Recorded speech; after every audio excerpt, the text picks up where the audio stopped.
Ladies and gentlemen, may I introduce my 52 assistants. Notice the contrasts of style and character. They range from ingratiating simplicity to regal splendor. Some are passive and inert, others brazen and belligerent, some suicidal, just like you and me. But card artistry, just like other theatrical forms, music and dance, has its own styles, its own classics, its own genres. I'm going to start my show tonight by doing the same effect in 3 different ways. First, in the flashy American style, you'll all remember from the 1970s.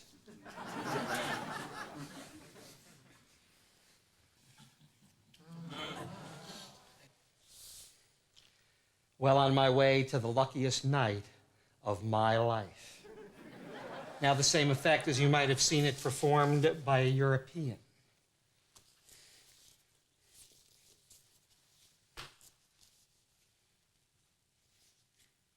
Ooh. An old Meters tune, Just Kissed My Baby, going back for number 2. Think about how much better this might look with a frilly shirt or a bow tie. Think about how much better I might look.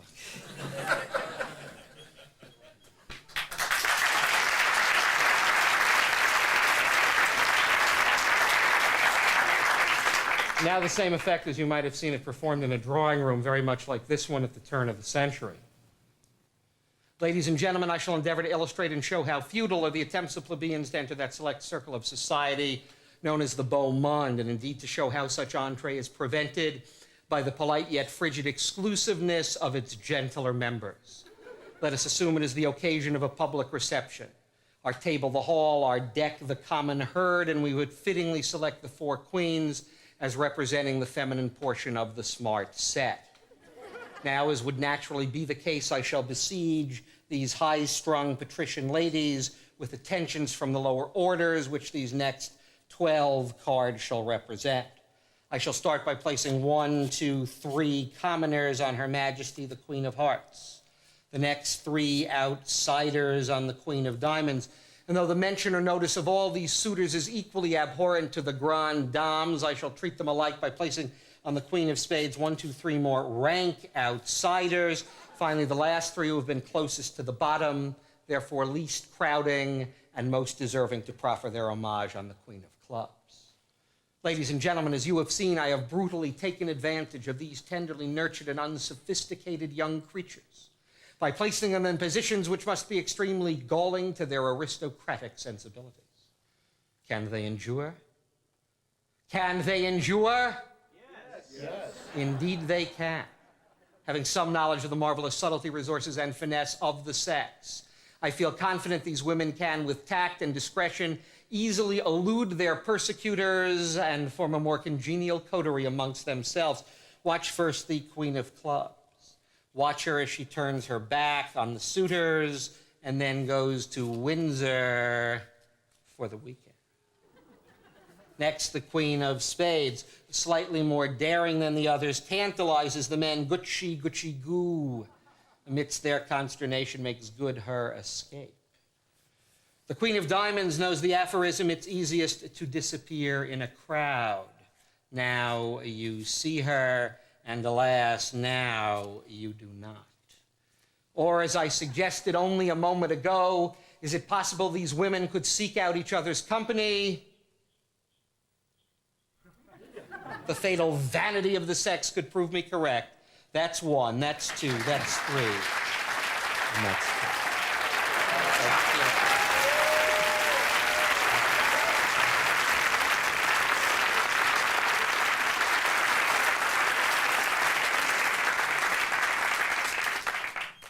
Booze and the blow-ins cop the lot.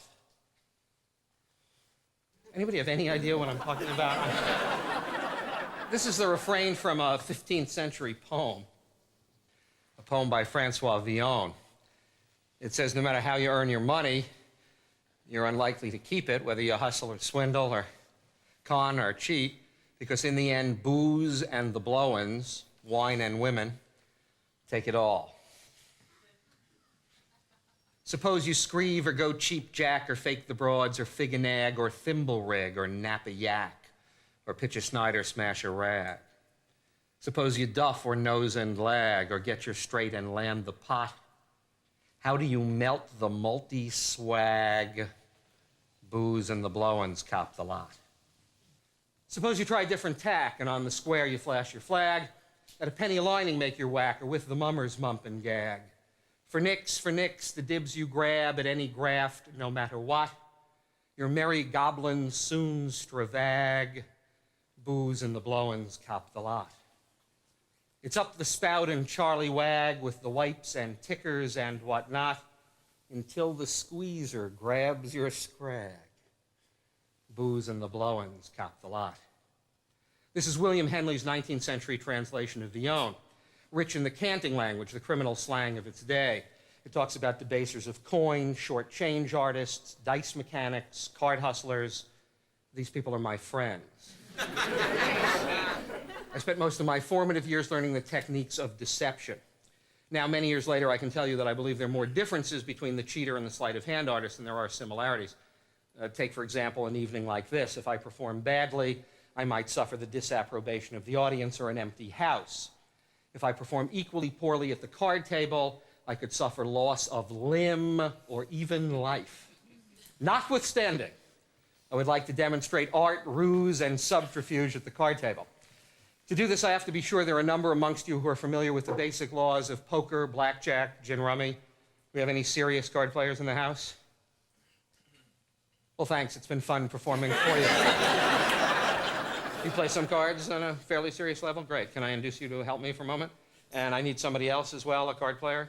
Someone to come up. No harm will come. Fine. If you can get out, you can get in. Would you have a chair? You can drop the joker and leave that at your seat. That would only be confusing. And this gentleman has found the outside aisle, which is also good. Please be my guest.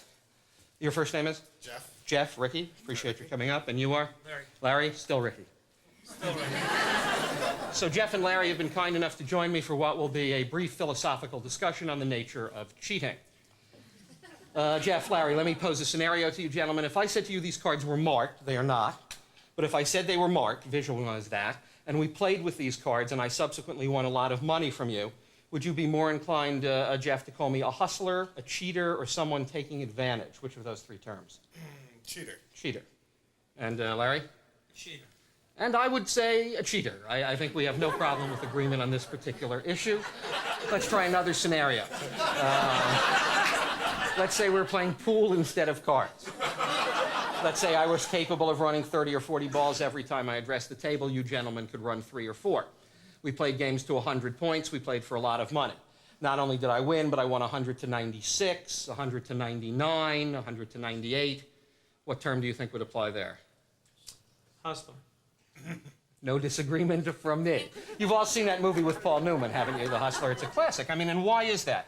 Because it's a specific situation. It's a man who's staying in a game longer, playing less well than he can to keep his opponents there longer to win more money. Pool players call it playing under speed. Well, is that ever applicable at the card table? Well, perhaps. What if we were playing poker, and at the end of an evening, I owed each of you gentlemen $80, and we decided we'd cut high card, double or nothing, winner take all. And you cut a queen, and I cut an ace. And you cut a 9, and I cut an ace. And you cut a 10, and I cut an ace. Well, I have a sense this wouldn't last for very long, which is kind of the point. So what if we were in a situation where I was trying to subtly beat you rather than to beat you badly? In this case, Jeff, what I want you to do is reach into the deck anywhere at all. Just pick up a group of cards like that. Could be high, low, in the center, and we'll see what's on the bottom of your hand there. You mind turning it over? That's a king. Show that to the audience. Unfortunately, that doesn't allow much room for subtlety. It's possible to beat you, but the only way I could by cutting an ace, I can, but let's move on. So the idea here is really to do something that's slightly different. So, Jeff, what I want you to do is, Larry, what I want you to do is just pick up a group of cards anywhere at all, yourself, and let's see what you've cut to. Take a look. What is that? A 2, which is indeed why you've been invited here this evening. Well, not necessarily. I mean, I could cut a 2 as well. But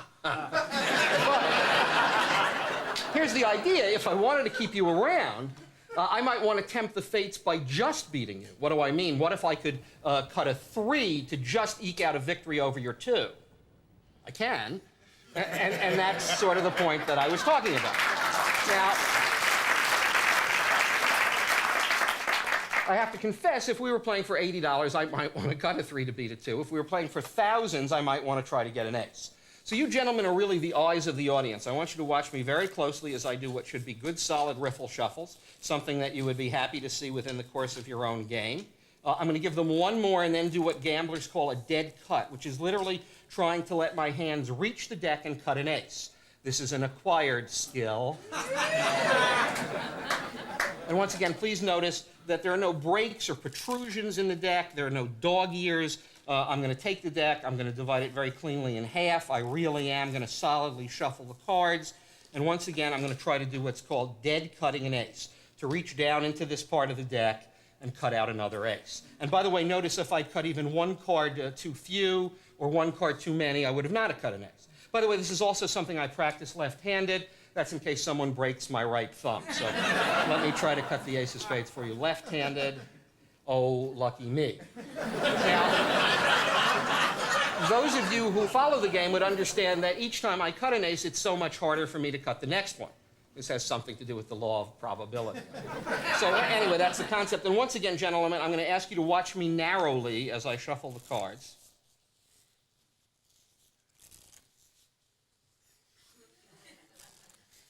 And Jeff, I'm going to give the deck some cuts. At any point while I'm cutting, would you say stop? Stop. That's good. Be my guest. Put it on the table. Stop.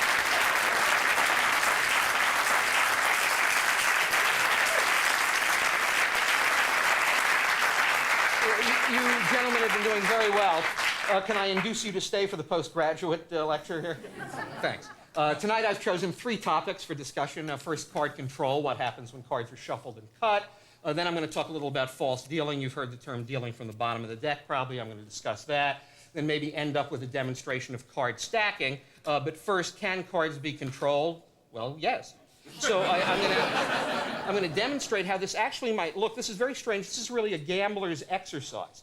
It's something that's distinctly non-theatrical in tone, but I hope you'd find it intriguing. So what I'm going to do, and again, these gentlemen are close by, they can see that I'm putting aces in the center of groups of cards at random, and then they are, at least for this second, out of my control.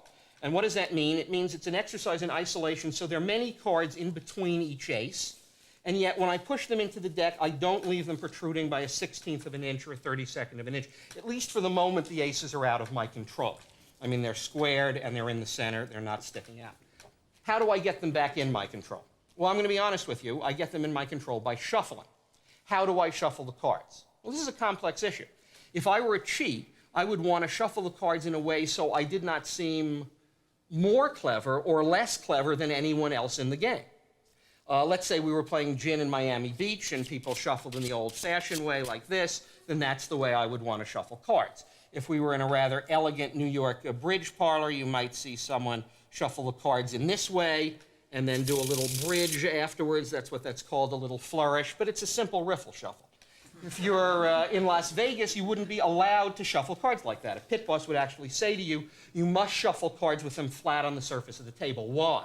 They're afraid that if you put the cards in your hand, I could glimpse them or you could glimpse them. So this way, it's much more procedurally cautious for them. You would actually shuffle the cards like that. Then I'm sure you've all been to private games where people turn half the cards over and talk about, Anaconda, pass the garbage, Alaskan poker. And in this case, they're literally shuffling face-up cards into face-down cards like this, leaving a distinct mess of cards from various positions. Well, what does a cheat do? Well, I can't speak for everyone, but I can tell you I've done this long enough that I can make 3 statements of absolute fact about the condition of the cards at this very moment. The first statement is, even though the aces were widely separated after all that shuffling, they are now together, one next to the other. The second statement is they're in the dead center of the deck. The third statement is to make it easier for you to see them, I've straightened out every other card, so only the 4 aces are face up and set.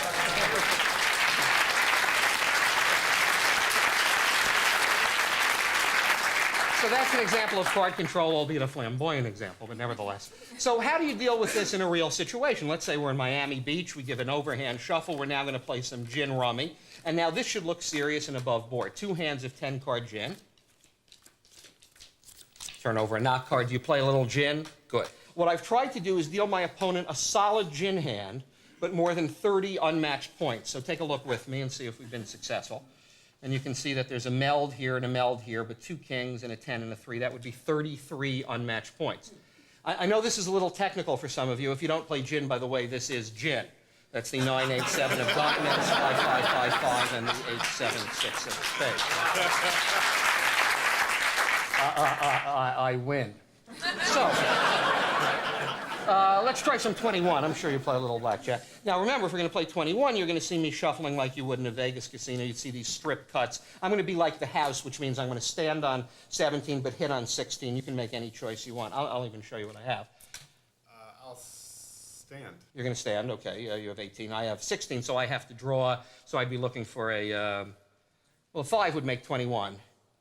Just like Vegas, huh? So, that's 21, sorry. Let's try another one. You could split on 5s, but it's much better to double down if you happen to have a pair of 5s, Larry. So, so that'd be 17 for you. And I won't get 21 every time. I have 8 and 5, or 13 and 6 would be 19, enough to eke out a minor victory. Let's try one more over here. Oh, I'm sorry, I gave you 3. Yeah, well, some casinos let you double down on a 3-card 11. Oh, I'll double down. Yeah, that's not a bad bet. So let's see, that's 17 again, and I have 10 and 4, 14, so I'd have to draw. Bust. Oh, grow up. 21. So, I'm sorry to do this to you. I always tell you they're sorry in Vegas, too. Now, look, if these cards aren't marked, and I tell you they're not, I mean, I don't know if you're going to believe me, but they're not, how does somebody do this? I think there are 2 things at play here. One is I have a very good memory, and the other is I kind of know what happens when cards are shuffled. Well, what does this mean? It means while we were playing gin, while we were playing 21, I was trying to remember where the aces were and leave them at various portions of the deck where I could find them. That's 2, 31 down, 3, and if I can go left-handed, let's see, that's 4, that's card control.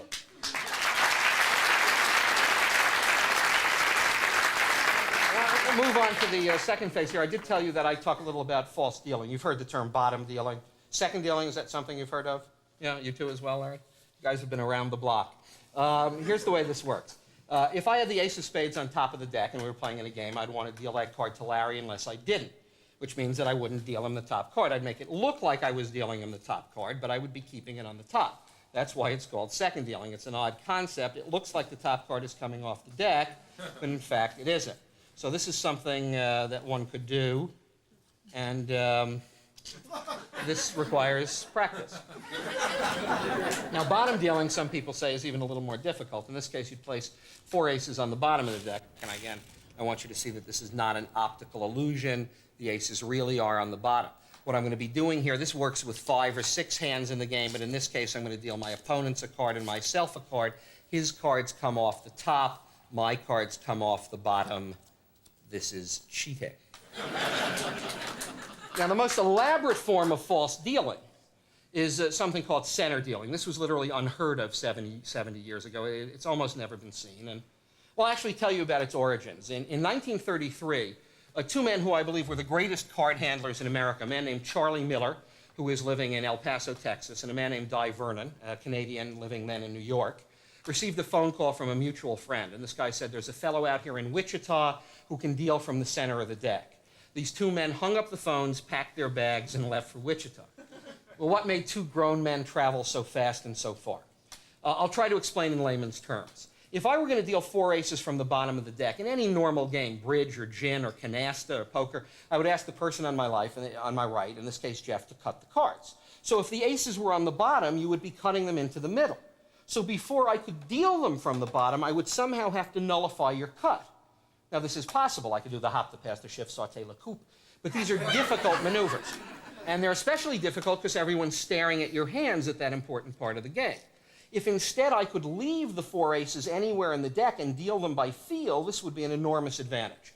And that's why Charlie Miller and Vernon went to Wichita. And they knew the name of the man they were looking for was Alan Kennedy, but they didn't know where he lived. So they went to gambling joints, pool halls, bowling alleys. They wound up having a very frustrating week. And they were actually unable to find him. They were packing their cars to go home when Vernon noticed a little girl eating an ice cream cone with obvious pleasure. and she tripped and it fell to the ground. And being a gallant soul, he gave her a nickel, and she came back with another cone, smiling, and he said, "Little girl, do you know a man named Alan Kennedy?" And the girl said, "Sure, mister, he lives up the road a block and a half." And that's how they found Kennedy and saw the center deal.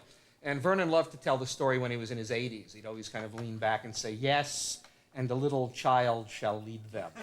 So with that thought in mind, a demonstration of the deal. You can see what I'm doing may look odd in one sense because I'm putting the aces in the deck face up. Why am I doing that? Because it's a demonstration. If we were in a real poker game, obviously the aces would be face down, but this is a case where I want you to see me cheating. And what I'm going to do is give a little shuffle and then try to sense where those aces are as I deal them. There shouldn't be any directly near the top or near the bottom. Let's say we're playing four-handed. We'll make it five, a little more theatrical. I would be dealing out 5 hands, and I'd be trying to get the ace in my hand. Now, you could see there was no ace on the top. So in that split second, I choose not to take the top card and somehow dig below the deck to where I feel an ace. You see if I can do that one more time, and one more. And if I can, that would be false dealing.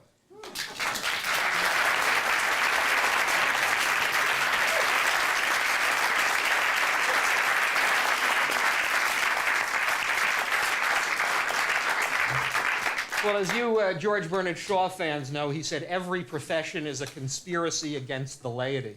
Jeff, I want to thank you very much for helping. Larry, a nice hand for these fellows. Thanks so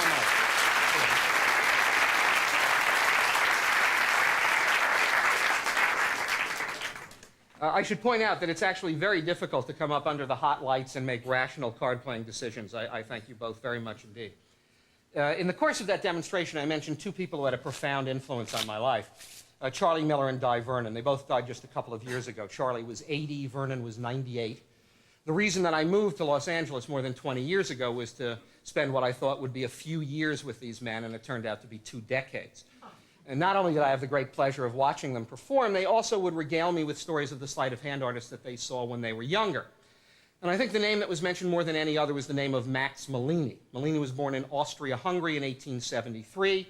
He immigrated to the United States, to New York, as a small boy and began to make his living. He showed great promise with sleight of hand by busking in the most notorious bars along the Bowery, literally passing a hat for nickels and dimes. And he got so good at this that he was ready to branch out. And in 1902, he went to Washington, D.C. He had no advanced bookings, but as luck would have it, the first day he was in the Capitol, he noticed Mark Hanna on the steps of Congress, very prominent senator of the day. There was much less security than there is now, and he literally ran up to Mark Hanna and suddenly swooped down and bit a button off his suit coat. And before people could grab him and take him away, he made one of those magical passes, and when the senator looked down, the button was now sewn back perfectly in place. So instead of being arrested as a lunatic, he received a lucrative engagement, and his career was made. But since this show is devoted to playing cards, I'm going to show you a concept that Malini invented around the turn of the century. And the idea here was that more than one person would take a card during the course of an effect. So I'm actually going to step into the audience. You don't have to join me on stage. And I'm going to ask a number of people to take cards. If for some reason you don't want to help, that's fine. If you do, that would be great. I'll ask the woman on the end. You don't have to get up, but if you just say stop at some point when I put these in front of you, and if you'd actually look at that card and try to remember it. I'm going to ask the gentleman next to you to remember it as well. Otherwise, I'd have an effect with no plot. So you will remember that card. And as a gentleman with a mustache, would you also say stop for me? Stop. Okay, and that's one for you. Good. And, well, you've done yeoman's work already, Larry. The woman sitting next to you, if you don't mind, would you say stop? Stop. Good. That's one for you. And if you'd help try to remember that. And perhaps this gentleman with the tie. Thank you. Stop. Good. One for you. And the gentleman on the aisle. Stop. This one or the next one? The next one. The next one, that's fine. So I've had a number of cards selected. I was just thinking that also a pleasure living in Southern California is I've gotten to know Ozzie Malini. This is Max Malini's son, who's now a retired businessman. And a while ago, he told me a story about his father that I'll share with you. It seems that many years ago, Malini was asked to perform for Governor Brown of the Philippines. And Governor Brown, knowing that Malini was Jewish, decided to play a joke on him. And at a very important dinner, he served him an enormous roast pig with an apple in its mouth. And Malini looked at this pig uncomfortably for some time and then took out his table napkin and covered it. He paused for the requisite dramatic moment, whisked the napkin aside, the pig had completely vanished, and the cooked chicken was in its place. Fortunately for me, this show is devoted to playing cards, so I'm not obligated to conjure with poultry. Which means that I have to ask you to take a card. That's all I do in life. So would you be so kind as to just say stop at some point? Stop. Okay. And if you'd remember that, and the gentleman behind you would help, would you remember that card as well? And if I can ask this gentleman to also say stop for me? Stop. Okay. That's one for you. And the gentleman next to you, if I can get you to say stop? Stop. Good. Please remember that one, and you as well. Yes? Stop. Good. I think that's enough. Well, I shouldn't prejudice rows further back than the first. I see a gentleman with a tie in the second row. Can I also get you to say stop? Stop. Okay. And one for you. A firm stoppage, I might add. So I've had, 11 or 12 cards selected. I'm going to shuffle the cards and try to find those cards again. Actually, I have to confess at this point during the show every evening, I wonder what it would be like if I didn't find those cards. Just a thought. So, the woman on the end, if I can get you to actually mention your card out loud. The 8 of hearts, I'm going to try to find it in mid-shuffle. That sounds odd, but look, one card has stopped halfway in the shuffle deck, and fortunately, at least for me, that is the 8 of hearts. Let's see, who took the next card? Would you be so kind? 7 of hearts. The 7 of hearts.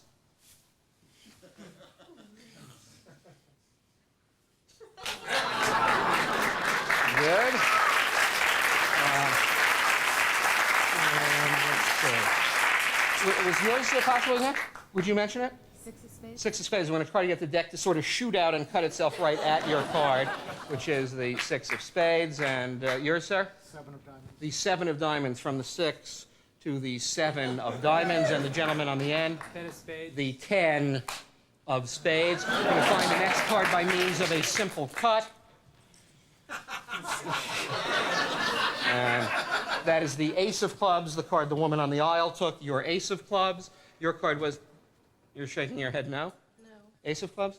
What was it? 4 of diamonds. If you insist.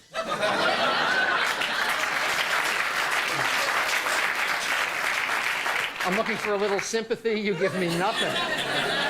Play the chill for me. Icy. No, fine. You took one, I believe. Would you be so kind as to mention it for me? Jack of diamonds. Jack of diamonds out of the deck into my hand as if propelled. Jack of diamonds. I'm going to try to find yours in the South American or karaoke fashion, if you'd be so kind as to name it. Ace of hearts. The ace of hearts. Let's see. Good.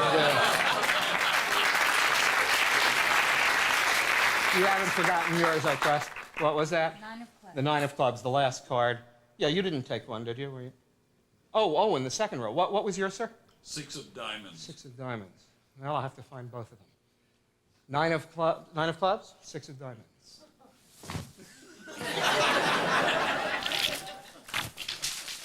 Your 9 of clubs, your 6 of diamonds.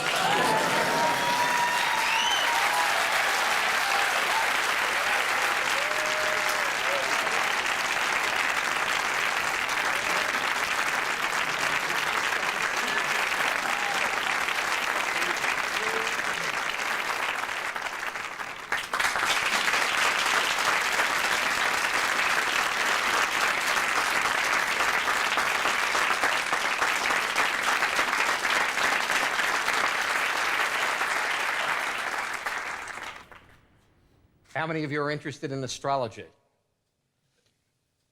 Well, there's the rousing response I was hoping for.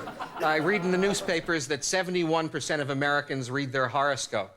How come none of them ever come to the theater? I just made that up. You occasionally look at your horoscope? I only claim to be 90% correct, madam. Can I induce you to help me for a brief moment? Thank you. You'd have to have a chair. What's your step, please? Thanks. And if you would sit over there for me. I have to confess, that's perfect, that even when I do astrological experiments, I also use playing cards. There's a surprise. So if you'd be kind enough to examine them for me, take a good look at them. And when you think they're okay, you can kind of spread them face down on the table. And please do that. And then slide out a card from the middle somewhere. That will be your card. Don't show it to me. I would like you, however, to write your name on it. Do you have a felt tip pen? I do. So I'm going to turn around. When I do, I want you to write your card not on this side of the card, your name, but on the other side. Just your first name and very large letters would be helpful, okay? And then I'm going to ask you some questions, and based on the astrological significance of those answers, I'm going to determine something about something. Have you done that so far? Almost. Almost. Take your time.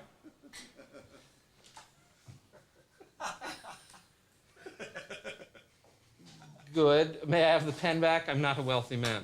All right. So the first of the many questions I'm going to ask you is to tell me the date of the month you were born on, but don't answer just yet. May I have the card? I'm going to ask you for the date of the month, which means I don't want the year, and I, oddly enough, don't even want the month. So if you were born on the 15th of March, you'd say 15. So what date would that be? 9. So that means you have to make 14 piles with the cards quickly. Would you do that? Because 14 equals 9 in the mysterious triangle of Eichlon. Quickly, though, this is dead time. No, you're doing very well. You're doing well, but just keep moving. So, all right, were you born in January? No. No. How many piles do you have here? 11. 11. Well, 12 is just perfect. So, you weren't born in January. Take away any 2 piles quickly. Good. Were you born in March? No. Take away 1 pile. Were you born in February? No. Take away 2 piles. Were you born east of the Mississippi? It's a maybe. Take away 3 piles. How many piles do you see on the table? 4. Take away any pile now. Yet, mysteriously, 4 piles remain.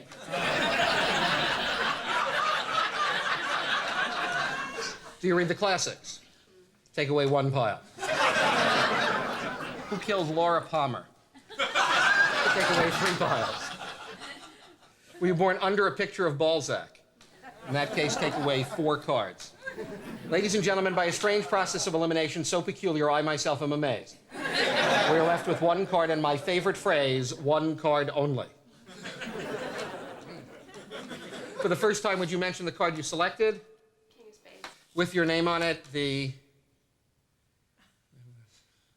that's okay, I had no intention of finding your card. That would be much too easy. But you are in luck because I have the only mind-reading toucan in the world. The toucan will find your card. We'll go into the center of these cards and we'll find 1 card. We'll narrow it down and find 1 card. Contact, yes, right there. Your card, the king. The king?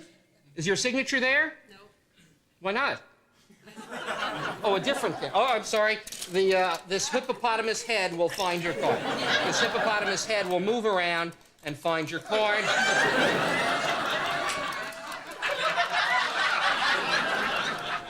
Look at that, using the famous key measurement system. Yes? No, I'll take that. That's a no.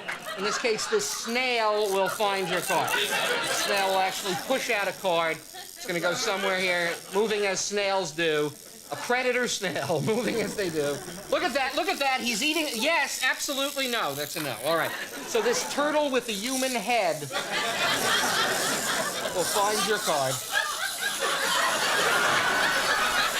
Yes? No, that's a no. All right. This rabbit will find your card or die.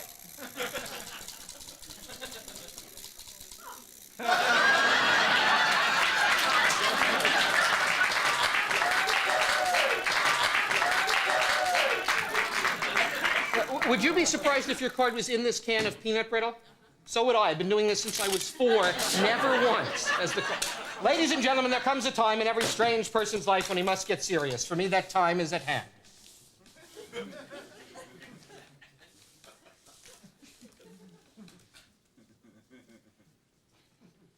Look, here is a case that I have not opened in a month. Inside, 1 brand new sealed pack of cards.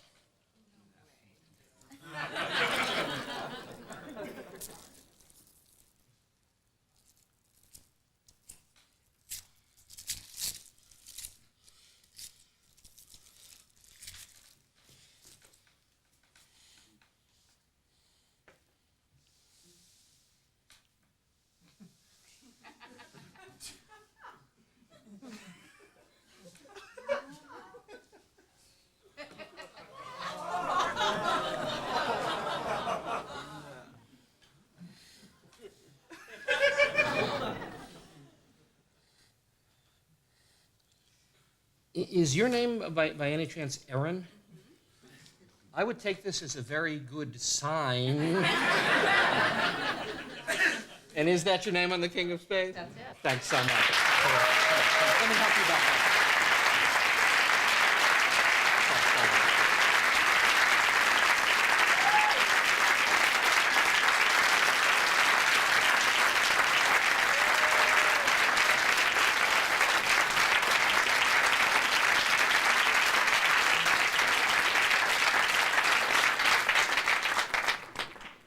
If I could go back in history, and I can, the performer I would most like to see would be Johann Nepomuk Hofzinser, the famous Viennese card magician who charmed Victorian Vienna. Do you mind if I ask you to shuffle these cards as I chat for a moment? Dr. Hofzinser opened up a wonderful theater in Vienna. I actually have a card de visite of the doctor here. You can see that he's in a rather strange Napoleonic pose. I'm going to ask you to hold this, but gently. It's one of my prized possessions. And if I can also get the cards back from you. Hofzinser opened up a theater in the mid-years of the 19th century in Vienna, and he charged 20 golden ducats for admission. That's more than a common laborer earned in a year, just to see sleight of hand in a theater about a third of the size that we're in. Since you were also kind enough to shuffle, would you say stop at some point while I'm moving these cards like this? Okay, that's fine. I'm going to ask you to take that card in your own hand and show it up to a number of people. In 1851, at a state dinner, Dr. Hofzinser was present, and also at this particular dinner was a beautiful woman that none of the other diners had ever seen. And someone sitting next to her said, "My dear, you have lovely teeth." And the woman said, "Thank you, let me show them to you." And she called for a goblet, and one by one took the teeth out of her mouth and placed them in a glass, which was then circulated to the rather confounded diners. At one point, the glass wound up in front of Dr. Hofzinser. He covered it for an instant with his hand. When he lowered his hand, the teeth had vanished from the glass. He pointed to the woman who, with a dazzling smile, showed that they had returned to her mouth. It was in that way that he introduced his wife, Wilhelmina, to polite Viennese society. Hofzinser asked for all his props and effects to be destroyed at the end of his life. He thought he had no worthy successors, and if not for a German lawyer named Otto Fischer, this would have happened. But Otto Fischer painstakingly tracked down the early students of Hofzinser, a man named George Heubeck, another named Karl von Pappeschell, and collected the material in this volume. So it's really because of Otto Fischer that I'm able to perform for you my favorite of his many experiments, one which Dr. Hofzinser called Everywhere and Nowhere. Can I see the hands of the gentleman who selected the card, please? In the second row. And actually, I'm going to give you some cards and ask you to return it somewhere in this portion. Don't let me see it. And give them one final cut or shuffle if you'd like. And also to drop that here. Fine. And I actually am going to take the card de visite from you as well. And I must also confess that I use this photograph of Dr. Hofzinser in the proceedings. It makes it much harder to do this under the rather baleful glare of the doctor, but it shouldn't affect your enjoyment in one way or the other. So, if the gentleman would concentrate on the card, don't say anything, but do concentrate.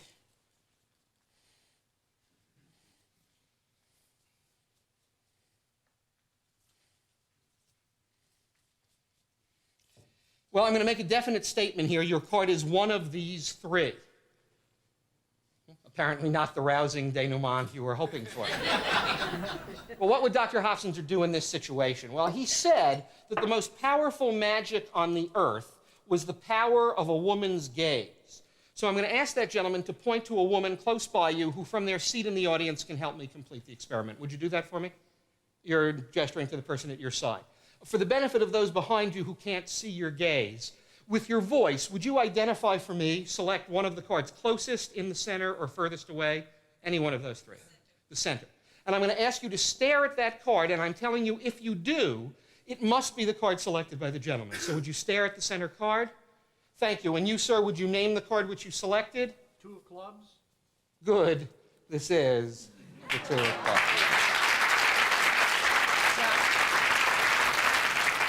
I have a sense from your reaction that you're somehow unrequited. Perhaps it was the power of my statement.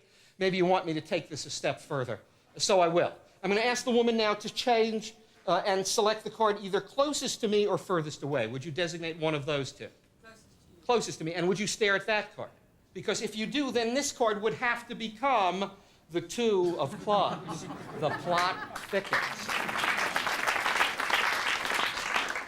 Now, there is one other option that we could talk about, and perhaps we will. I'm going to ask you to stare at the card which is in my hand. If you don't mind doing that for me, would you? Thank you, because that is now the 2 of clubs. But for just a second, avert your gaze. Literally look away from the card. Just look away for a second, because if you do, it could no longer be the 2 of clubs. You see, and if you look away again, please do, this card could not be the 2 of clubs. And if once again you look away, this could not be the 2 of clubs.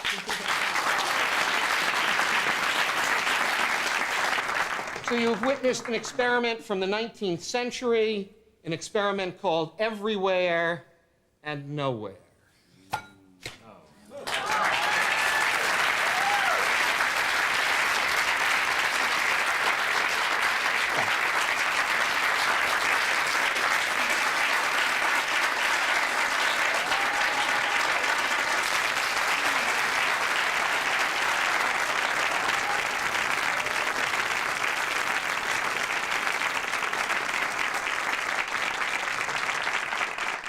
Many of you know that I throw playing cards further than anyone in the world.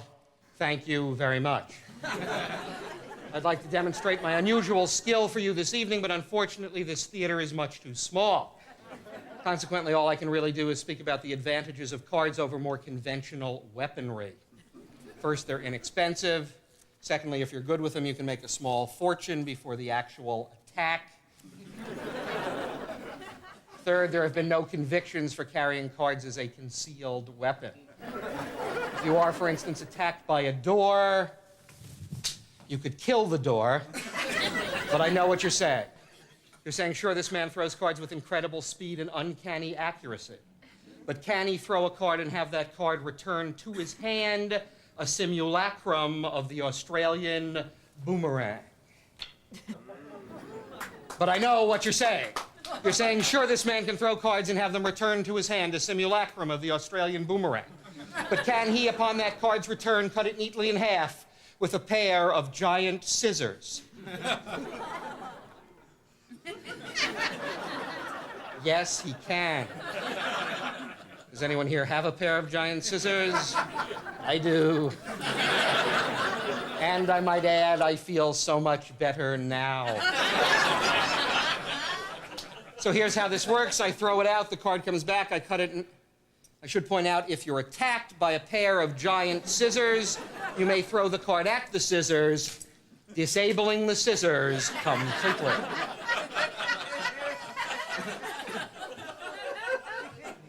But for those of you who prefer skill to verbiage, apparently all of you, I will throw the card in the air and upon its return, cut it neatly in half with a pair of giant scissors. Cut it neatly in half with a pair of giant scissors.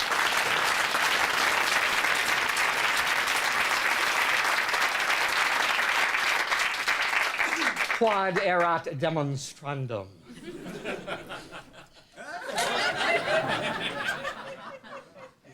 I will, however, go sans scabbard for the remainder of the show.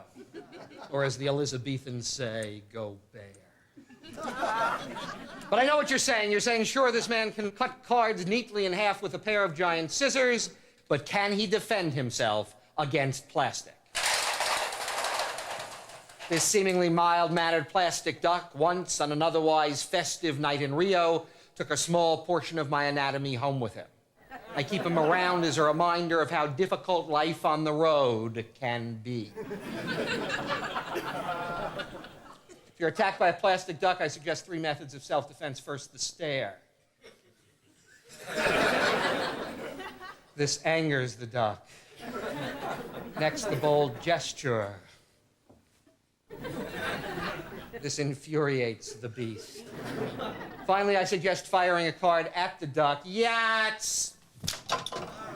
This kills the duck and serves as a healthy reminder to would-be hecklers. If you're attacked by an animal band or a band of animals, fire.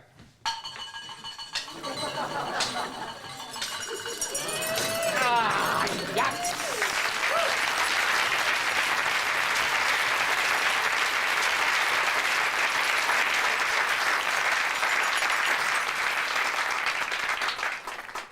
You're saying, sure, this man can defend himself against plastic. Can he defend himself against fruit? Ladies and gentlemen, I will not waste your time with kumquats, pears, or prunes. No, no, no, no, no, no, no, no, no. You guessed it, the most prodigious of household fruits, His Majesty, the watermelon. Out of season and dreadfully expensive. This evening, I will attempt to penetrate the rich red interior of said melon with a few perfectly placed tosses from the ordinary pack.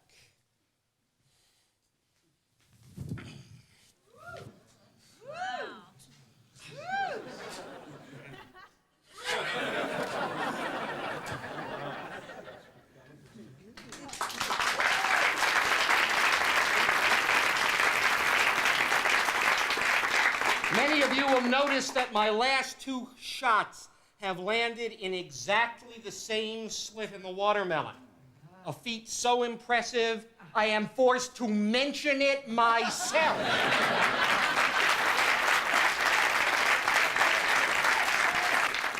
No doubt the last time you saw this done was when Errol Flynn did it in Robin Hood.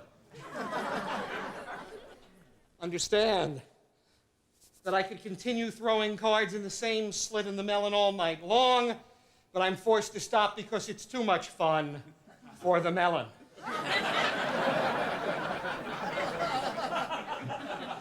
But I know what you're saying. You're saying, sure, this man can throw cards into the rich red interior of said melon. Can he penetrate the even thicker pachydermatous outer melon layer? Yes. No! Who the hell could do that? But, encouraged by your approbation, I could attempt to penetrate the even thicker pachydermatous outer melon layer. Watch me work. This scares the melon.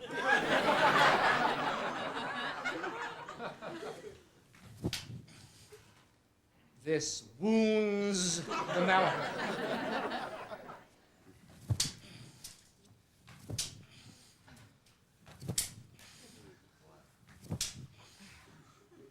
This pisses me off.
Tough melon.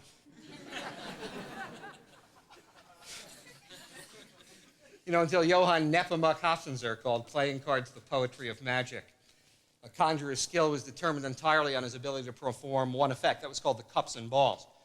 There are many people who tell you it's the oldest effect in the history of magic. That on the tombs of the king Beni Hassan of ancient Egypt, there are representations of Nile magicians doing the cups and balls. I'm not one of those people.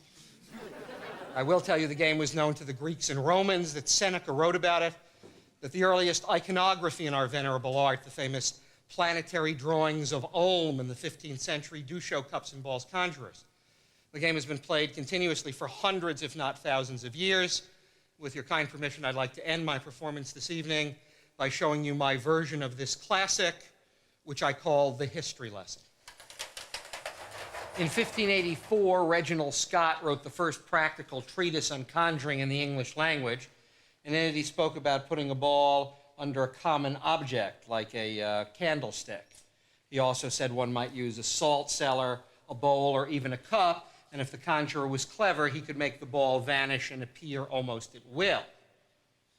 Only a short time later, the game was played with bowls of china. Played in the Orient, anthropologists love the concept of independent invention. In Western Europe, it was played with cups of cheap metal like tin, which on occasion had the strange ability to seem penetrable. This evening, I'm going to use cups of spun copper, personal favorites for a reason I will not reveal. One of the things I love about this game is it independently exists in the genre of the gambler as well as the magician. This is a scene you may remember as the old three-shell game. On the English race course, it was called thimble rigging. In the language of the hustler, it might be known as the hinks, the dinks, the blocks, or the nuts. The idea that you'd either put a ball or pretend to put a ball under one of the cups, but the ball would appear where it was least likely. Once again, if I place the ball over here and I move this, moving these cups, you might think the ball was here, but it jumps to over here. One last time. This is why people have been known to lose houses and even clothing playing this little game. One last time, if I place the ball here and move that to here, the ball now jumps as well. Now, a conjurer would do this in a slightly different fashion. The conjurer would take the object, put it in his hand, make it vanish using a magic wand. Conjurers also cheat. They use many of these. Actually, the game was traditionally played with 3 cups and 3 balls. I'm going to show you an actual sequence of events from a 17th century bestseller called Hocus Pocus Jr. The idea here that I will cover the center ball with a cup and place one on top.